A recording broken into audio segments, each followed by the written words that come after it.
to guard the winning ways. You're going to face the Guardians, who have the full intentions with their 17-20 record to come in and destroy your guarding hopes. Unfortunately, this was a situation today, and Luis Garcia didn't have his best stuff, and he made an error to top off everything. Unfortunately, the guarding didn't help in this situation, and Myles Straw returned to Houston. And I don't know if they did video. Brett, They did. They did They video. did a nice little tribute video. It's about 35 seconds long. We'll talk about that in a second, but there's a lot to kind of dissect in this Locked On Astros podcast that starts now. Hello and welcome to Locked On Astros, your daily Astros podcast. Here are your hosts, Eric the Man Huysman and Brett H-Town Wheelhouse Chancey.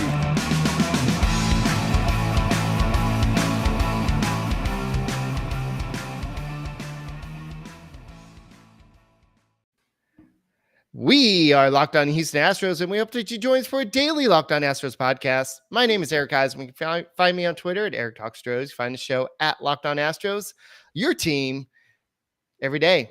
Sorry, I kind of made an error there. I just kind of threw the ball into center field, and run scored. And that's right. You went Luis Garcia on the intro. You see how like we are connected with this team, Eric. Kind of like E.T. and Elliot. You know, we are connected with the Astros, and so hopefully that will be the only error. We won't let the opposing fans get a few runs on us, right? Yeah. So where can they find you, Brett? They can find me at H-Town Wheelhouse on Twitter and Instagram, and at Stros411 on Twitter, Instagram, and Facebook. Always positive, always Stros.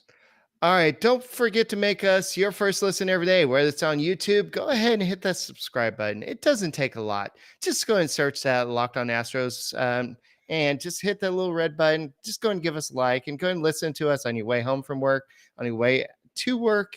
And if you're at work and you're just bored, just go and press the little button and listen to us at work, and make us your first listen every day. So this game was not something that we want to talk. It was a kind of cringy game. I mean, we've been having this great pitching, we have been having this great defense, semi-great offense. I know offense is down from last year. Last year we're averaging at this point about 5 runs per game, 5.65 or something. Now we're down to 4.20 runs per game this year, and it just seems like the offense isn't quite there yet, but the pitching has been carrying this team.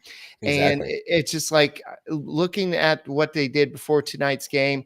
They were second in the ERA in baseball with a 2.84 ERA. Their WHIP was 112, which was, I believe, second or third in baseball. No, fourth in baseball before tonight's game.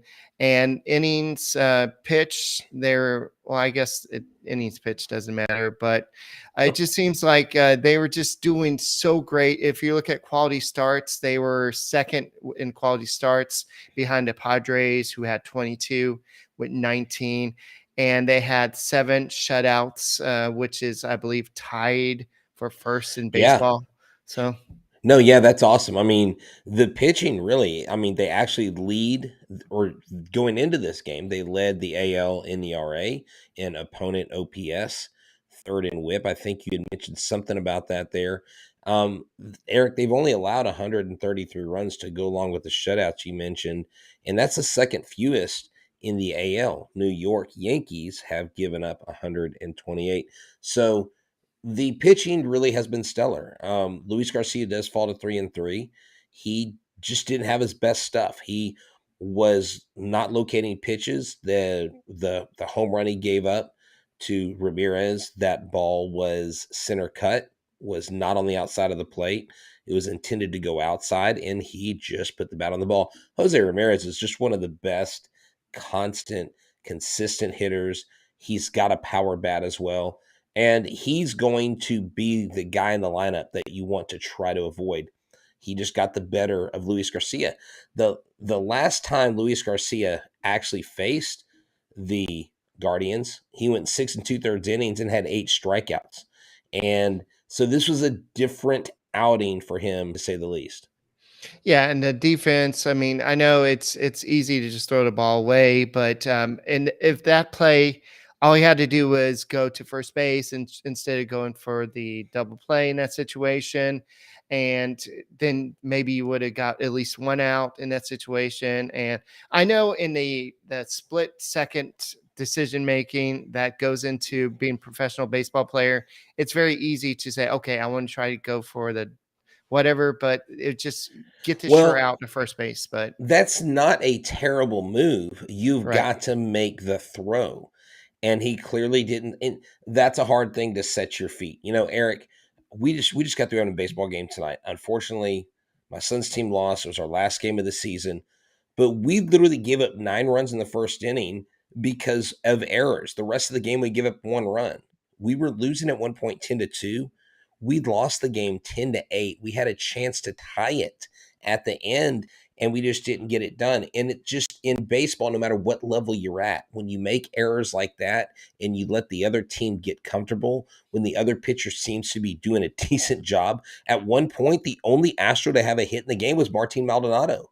So when the bats are silent, when Altuve's not hitting, it's very hard to beat a team, even the Cleveland Guardians, who are sub 500.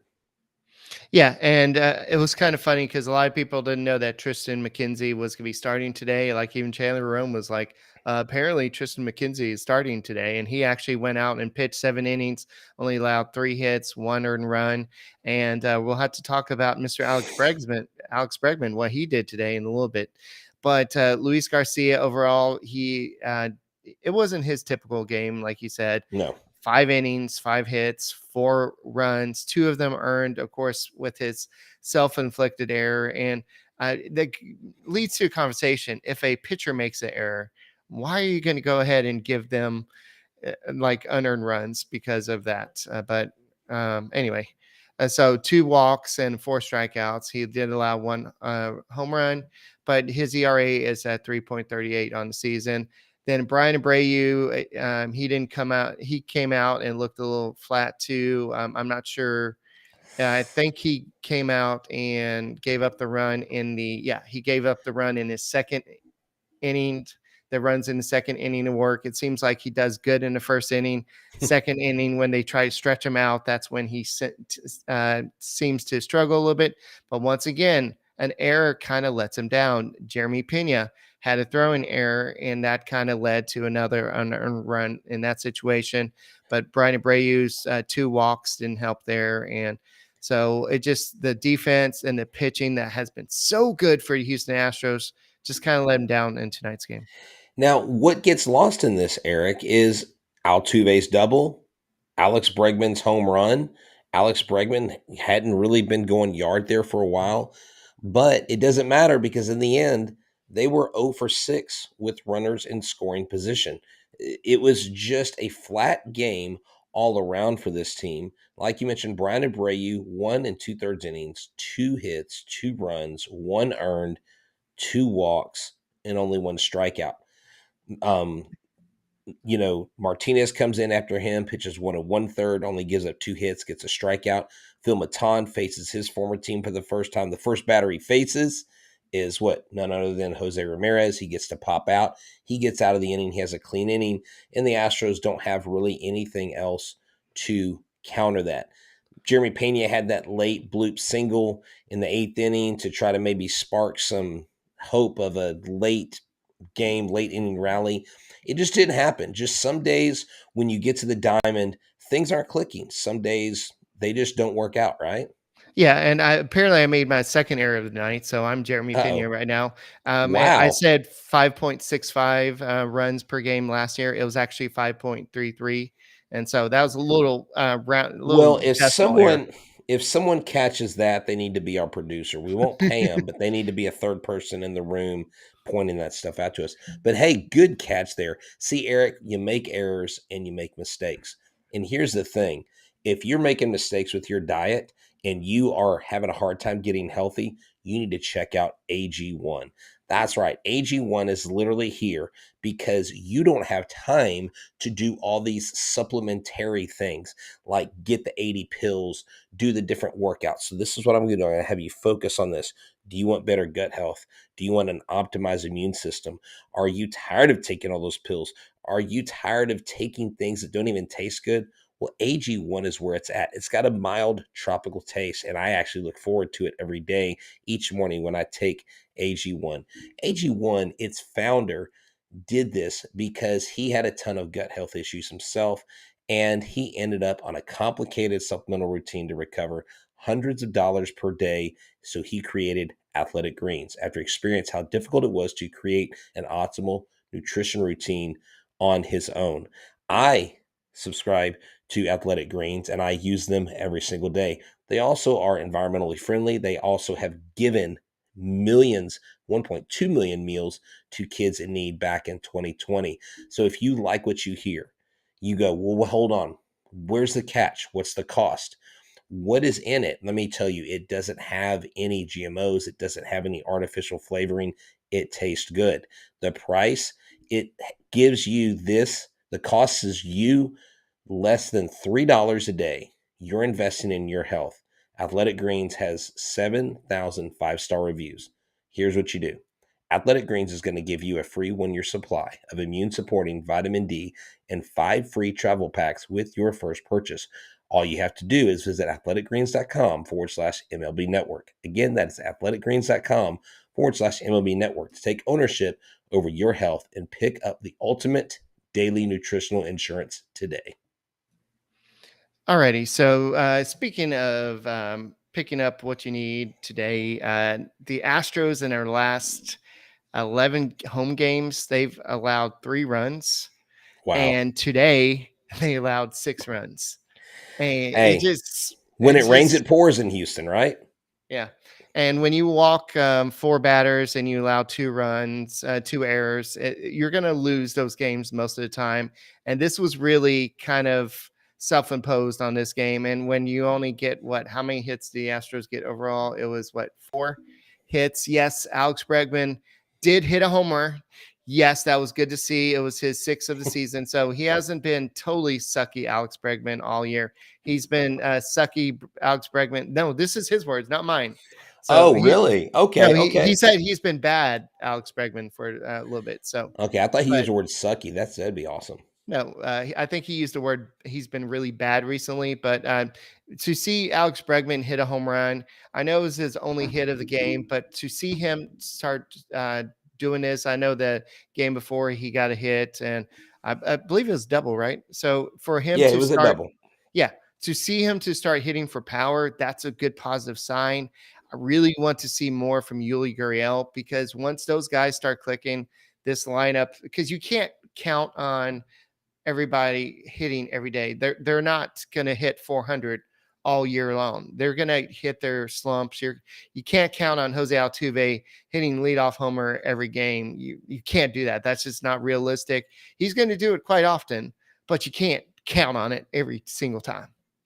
Well, yeah, they're not perfect. This is a game of mistakes. This is a game of errors.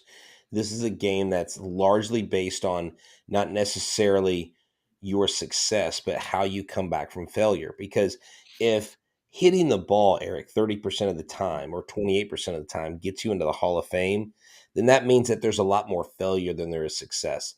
What this team has built in it is the ability to not only move past games like this, but their ability to simply not even let it affect them. Like tomorrow on what Tuesday, they're going to come out, or is it Wednesday? Oh gosh, I have lost track, Eric. This last week of school is getting on me. Okay, Tuesday they're going to come out. Framber Valdez is going to be on the mound. I think the team will look totally different. They're going against Plesac. I think they'll have a field day with them. Yeah. So apparently there's the video, and somebody took a great picture of Myles Straw looking at his picture saying, "Welcome back, Myles." So now the one negative thing, there you go. I saw that.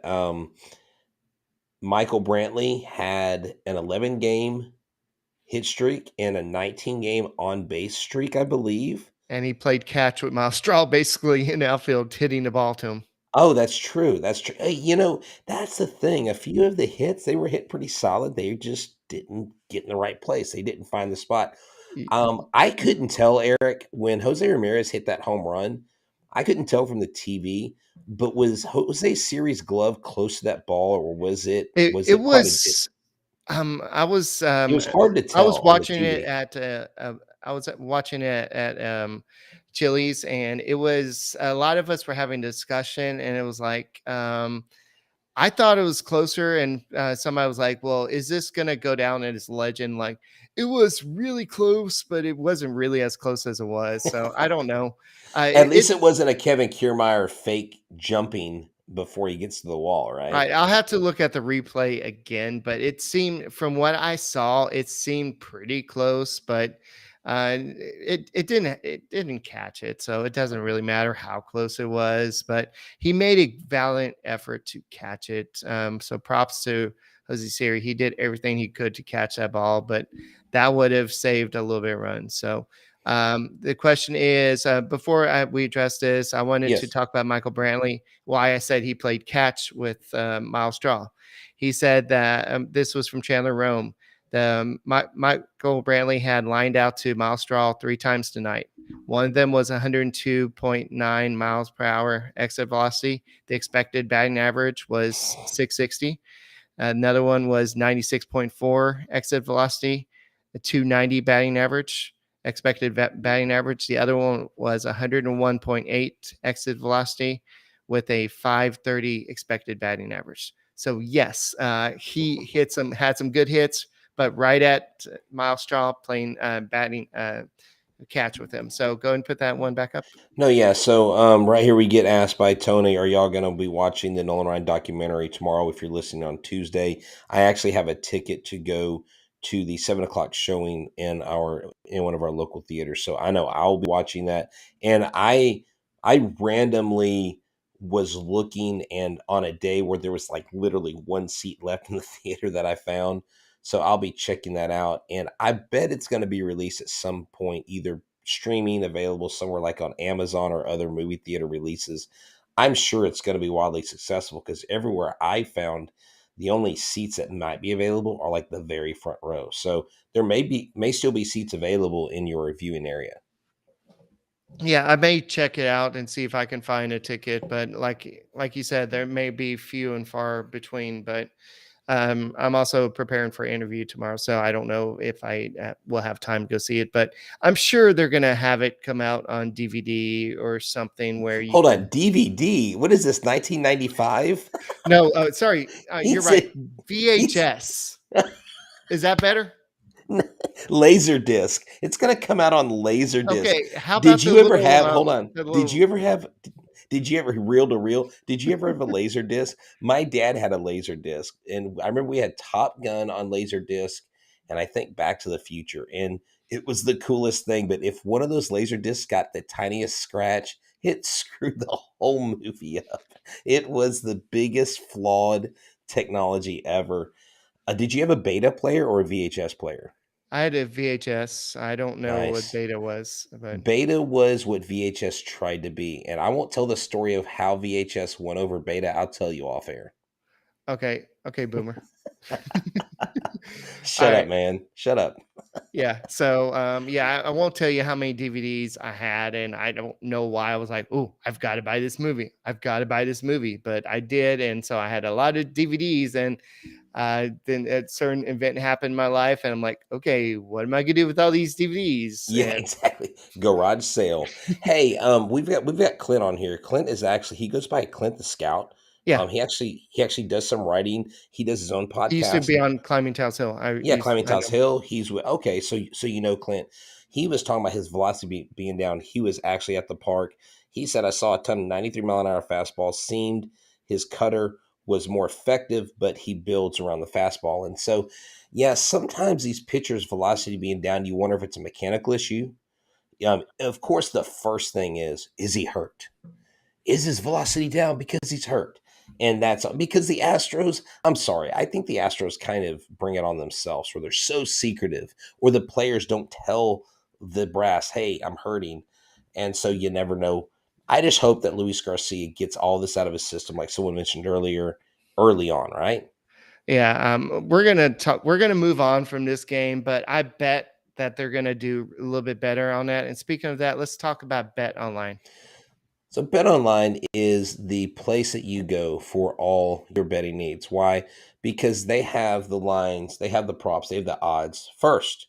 They are the number one source for your betting needs. They've got the news, the sports developments for this year, for the basketball playoffs, baseball scores, fights, and even next season's NFL futures.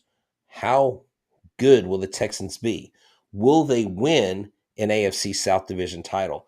BetOnline is your continued source for all your sports wagering information, from live betting to playoffs, esports, and more. And who will the Astros pick? I mean, who will the Rockets pick with the third pick in the first round this year? Head to the website today. Use your mobile device to learn more about the trends and action. BetOnline, where the game starts. All right. So if you like Bet Online, why don't you check out the Locked On Now podcast? They do a great job of just putting all the sports action across the great sport of baseball into 15 minutes of action-packed emotion, whether the team won, whether the team lost. Like Brett was probably crying on the podcast today. Well, the Astros lost and all that. And No, I didn't. No, I didn't. I don't sound like that. I know. But anyways, I'm hurt. I'm hurt that you think I sound like that. anyway, so the just go check out the Locked On Now podcast. They do a great job at just putting everything together. That way you know what's going on across baseball, not just the Astros. Listen to us about the Astros, but go and check them out to hear what's going on across the great sport of baseball. Go check them out. All right. So and somebody said they still have their Nintendo. Yes, I think I had the Nintendo. I don't know what happened to it. It disappeared. I do have my Nintendo 64 still, and I still have my GameCube. I still have the original. What was it? I have the original. I have a whole bunch of stuff, and I'm like, well, I should trade them in, but I have not. But I still have them all, and they're like, yeah, what should I do with them? And then my son has the Switch now, and it's like, okay, we have all these generations of Nintendo. What are we gonna do with them?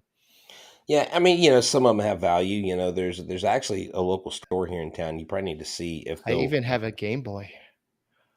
they actually have those. They actually sell those games. You might be able to get some money for it. But hey, speaking of games and Game Boy, the next game with the Astros and the Guardians is going to have Plesac versus Framber Valdez, Eric. And Framber Valdez on this season, I just really like where I feel like he is. Now, I think he could be better, but he still has an ERA under 3 at 2.68. He's 3-2. And going against Zach Plesac, well, that's a mean tattoo he's got there on his That's forearm. some curly hair too.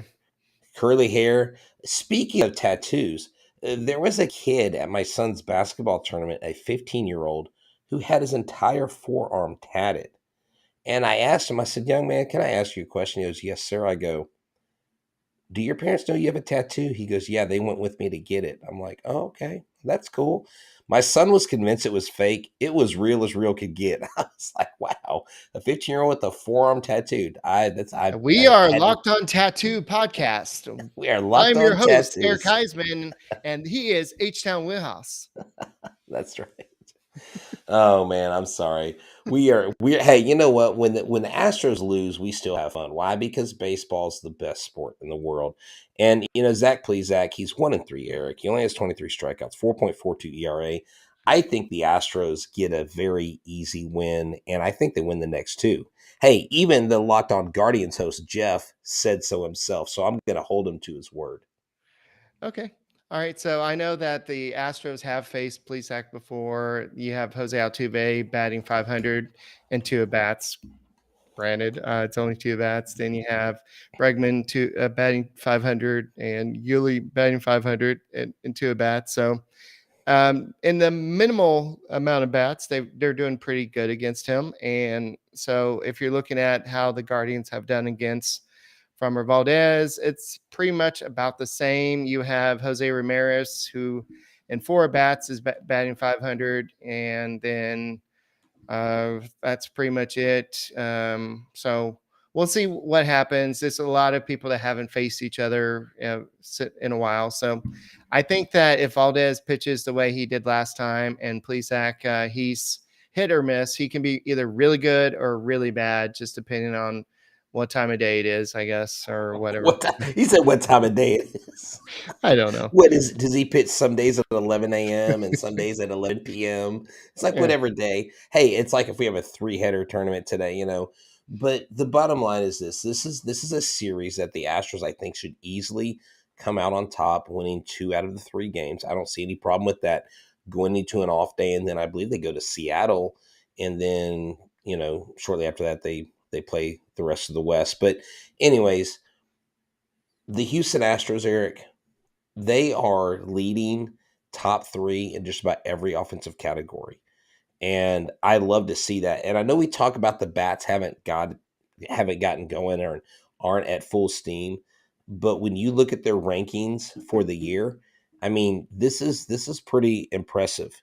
Right here, the Astros rank first in the majors in extra base hits, 132, tied for second in home runs, 57, while ranking third in the AL in slugging with 413, OPS 724 in May. The club leads the AL in slugging, 457, ranks tied for first in home runs with 32 and second in runs with 100. So even though the offense is down, Eric, there's still a silver lining. Offense is down across the league, Right. and that's what we don't need to lose sight of. It's not just our ball club. It just seems like when you watch 29 other teams, oh, the home runs are up. They're not. The runs are down. The ball is dead. Major League Baseball has conspired to keep the baseball in the ballpark. And for whatever reason, it's working. So the Astros had to fight through that. And did you see this? We got to talk about this. Jeremy Pena ranked number 1 in Major League Baseball for WAR over every other shortstop, not just rookies. Is that including Carlos Correa?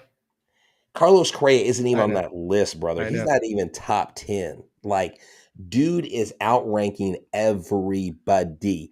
And how Stephen Kwan won Player of the Month over Jeremy Pena is Whoa. mind-boggling. Wait. No. Pena's 20 points higher on average, has 7 home runs, played way better than Kwan. Kwan hit that little where he had 9 consecutive hits or something. But dude, Jeremy Pena and Kwan, you really are going to take Kwan over him? Orange team bad, I think, is the motive here. Okie dokie. So Kyle Tucker and Myles Straw went to Snooze this morning. I've been to Snooze. It's a pretty good restaurant. Guess who paid? Myles Straw. And guess what Kyle Tucker said? Oh, yeah. Well, Myles, you got that extension, so you got the money now, so you could definitely pay there.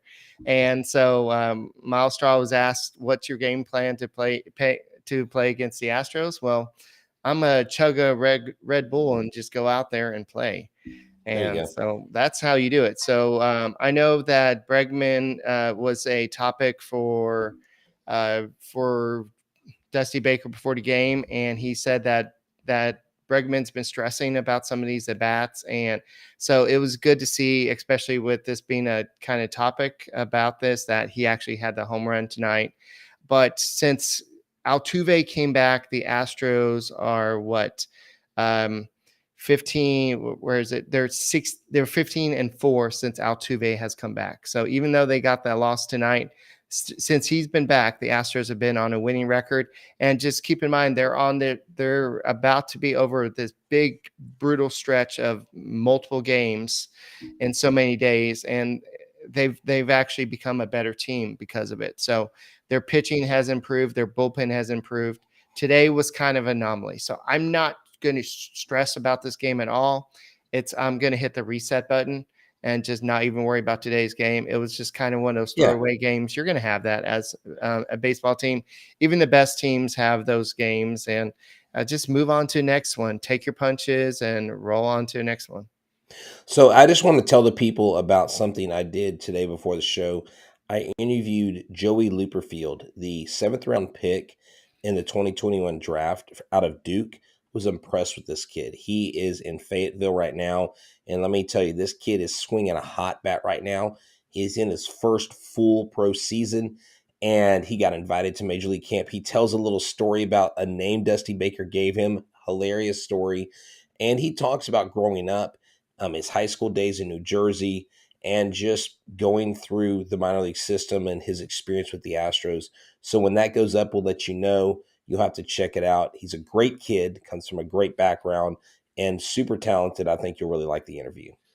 Okay, yeah, I didn't get the chance to participate, so I'm excited to see what he said. And just keep in mind that since the trade happened, the Myles Straw trade happened, the Astros actually have a higher WAR from their center fielders. Yeah. Taylor Rome says that they've extracted a 4.0 FWAR from the center fielders since that July 30th trade last year. The Guardians have only extracted a 3.7 FWAR from their center fielders. And just remember, the Guardians also extended Myles Straw, and he has not had the best season, but overall, I think that his defense and what he does for the team all around, I think that they felt like he was a valuable asset to this team. And I think you saw that from what he did earlier this season with defending his teammate against the Yankees. And we all know how much we hate the Yankees, but Straw had a good day. He scored 2 runs. He walked and he got hit. But what really killed the Astros today was allowing the 9-hole hitter to get 3 hits and a walk.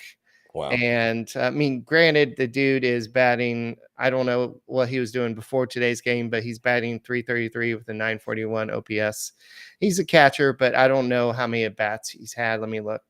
I mean, he's only had 21 at-bats so it's far. like, okay, Martin Maldonado. Yes. In 21 at-bats, he has 7 hits. So let's do this. I believe Martin Maldonado has 12 hits now on the season. Yeah. Last time I was at a game, he had 11. I think this was his first hit since that game. Yes, 12 hits. 3 of those are home runs. So he is not just machete Maldonado. He's sledgehammer Maldonado. Yeah, that'd be great to get that kind of production out of the 9-hole. I mean, he got the first hit of the game, so you can't knock him. He went out there and got a hit. I mean, what else do you want him to do? He can't pitch for you. Yeah, I know. And I'm a Maldonado defender tonight, baby. Like I said, as long as the rest of the team's hitting, you don't really need Maldonado, but it would be nice for him to hit more consistently. But I mean, isn't 437 OPS? Isn't that sexy? No. I don't know. Carlos Gomez? No. Carlos Gomez. I think Carlos Gomez would even be embarrassed by that one. That guy. Oh my God. Can you believe we traded for him? No, we traded for him and Mike Fiers. I know. I don't even recognize that. I don't recognize the guy as a human being. Okay, now we're going off the hinges here. So I believe that's all we got for this edition of the Locked On Astros podcast. If you go and make us your first listen every day, go and check out Sully over at the Locked On MLB podcast. He does a great job talking about all the different games across baseball as Brett puts the mic in front of his face. And that's all we got. I will talk to you tomorrow, Go Astros, and hopefully we come up with a victory tomorrow. And I'm Eric Huysman. That's Brett H-Town Wheelhouse. Let's go. All gas, no brakes.